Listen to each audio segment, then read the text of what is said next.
ಕರ್ನಾಟಕದ ರಚನೆಗೆ ಮುಂಬೈ ಸರ್ಕಾರ ಒಪ್ಪದಿರಲು ಜನತೆಯ ಅಭಿಪ್ರಾಯ ಪ್ರೋತ್ಸಾಹವಾಗಿಲ್ಲ ಎಂಬ ಕಾರಣಗಳನ್ನು ನೀಡುತ್ತಿತ್ತು. 1926ರ ಜುಲೈ 12ನೇ ತಾರೀಖಿನ ಸರ್ಕಾರಿ ಪತ್ರವೊಂದು ದಕ್ಷಿಣ ಭಾಗದ ಕಮಿಷನರ್ರಿಂದ ಕನ್ನಡ ಜನತೆಯು ಏಕೀಕರಣಕ್ಕೆ ಬೆಂಬಲ ನೀಡುತ್ತಿರುವುದೇ ಎಂದು ತಿಳಿಯಲು ಸೂಚಿಸಿತು.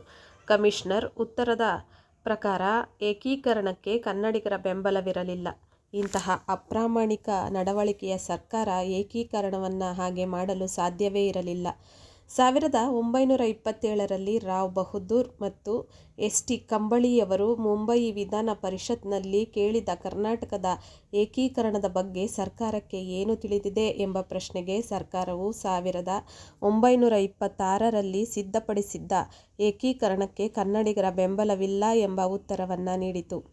ಆದರೆ ಎಂ ಡಿ ಕರ್ಕಿಯವರು ಮುಂಬೈ ವಿಧಾನ ಪರಿಷತ್ನಲ್ಲಿ ಕರ್ನಾಟಕ ಪ್ರಾಂತ್ಯ ರಚನೆ ಕುರಿತು ಪ್ರಸ್ತಾಪಿಸಿ ಮಂಡನೆ ನೀಡಿದ್ದಾರೆ ಎಂದು ತಿಳಿಸಿದರು.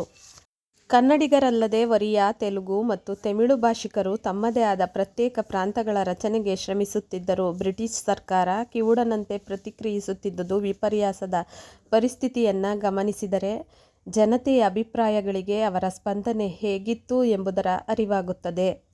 ಕರ್ನಾಟಕ ಪ್ರಾಂತ್ಯ ರಚನೆಗೆ ಬೆಂಬಲವಿಲ್ಲ ಎಂಬ ಮುಂಬಯಿ ಸರ್ಕಾರದ ನಿಲುವನ್ನು ಸುಳ್ಳೆಂದು ಸಾಬೀತುಪಡಿಸುವಂತೆ ಮುಂಬೈ ಕರ್ನಾಟಕ ಪ್ರಾಂತ್ಯದಲ್ಲಿ ಬಹುಸಂಖ್ಯಾತರಾಗಿದ್ದ ಲಿಂಗಾಯತರ ವೀರಶೈವ ಮಹಾಸಭೆಯು ತನ್ನ ಎಲ್ಲ ವಾರ್ಷಿಕ ಅಧಿವೇಶನಗಳಲ್ಲಿ ಕರ್ನಾಟಕ ಏಕೀಕರಣವನ್ನು ಬೆಂಬಲಿಸುವ ನಿರ್ಣಯವನ್ನು ಕೈಗೊಳ್ಳುತ್ತಿತ್ತು.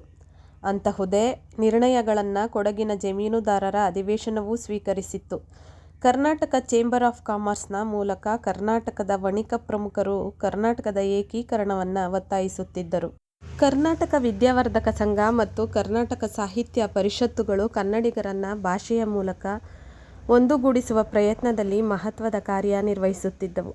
ಸಾಹಿತ್ಯ ಸಮ್ಮೇಳನಗಳ ಸಂದರ್ಭಗಳಲ್ಲಿ ಕರ್ನಾಟಕ ಏಕೀಕರಣಕ್ಕಾಗಿ ಒತ್ತಾಯಿಸಿ ನಿರ್ಣಯಗಳನ್ನು ಸ್ವೀಕರಿಸಲಾಗುತ್ತಿತ್ತು. ಹಲವಾರು ಸಂಘ ಸಂಸ್ಥೆಗಳು ಕನ್ನಡ ಭಾಷೆಯ ಏಕರೂಪತೆಗೆ, ಕರ್ನಾಟಕದ ಏಕೀಕರಣಕ್ಕೆ ತಮ್ಮ ಶಕ್ತಿ ಸಾಮರ್ಥ್ಯಗಳಿಗೆ ತಕ್ಕಂತೆ ಶ್ರಮಿಸುತ್ತಿದ್ದವು.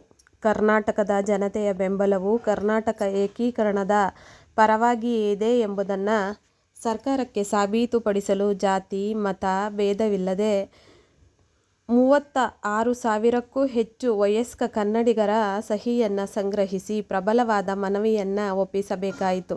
ಈ ಕಾರ್ಯದಲ್ಲಿ ಶ್ರೀ ಆರ್. ಆರ್. ದಿವಾಕರ್ ಮತ್ತು ಶ್ರೀ ಎನ್. ಎಸ್. ಹರ್ಡೀಕರ್ ರವರ ಪರಿಶ್ರಮವಿತ್ತು. 1927ರಲ್ಲಿ ಮೈಸೂರು ಮಹಾರಾಜರ ರಜತ ಮಹೋತ್ಸವವನ್ನು ಮೈಸೂರು ಸಂಸ್ಥಾನ ಮಾತ್ರವಲ್ಲದೆ ಮುಂಬೈ ಮತ್ತು ಮದ್ರಾಸ್ ಪ್ರಾಂತ್ಯಗಳ ಕರ್ನಾಟಕದ ಪ್ರದೇಶದ ಜನರೆಲ್ಲರೂ ಸಂತೋಷದಿಂದ ಆಚರಿಸಿ ತಾವೆಲ್ಲರೂ ಒಂದೇ ಎಂಬುದನ್ನು ಸಾಬೀತುಪಡಿಸಿದರು.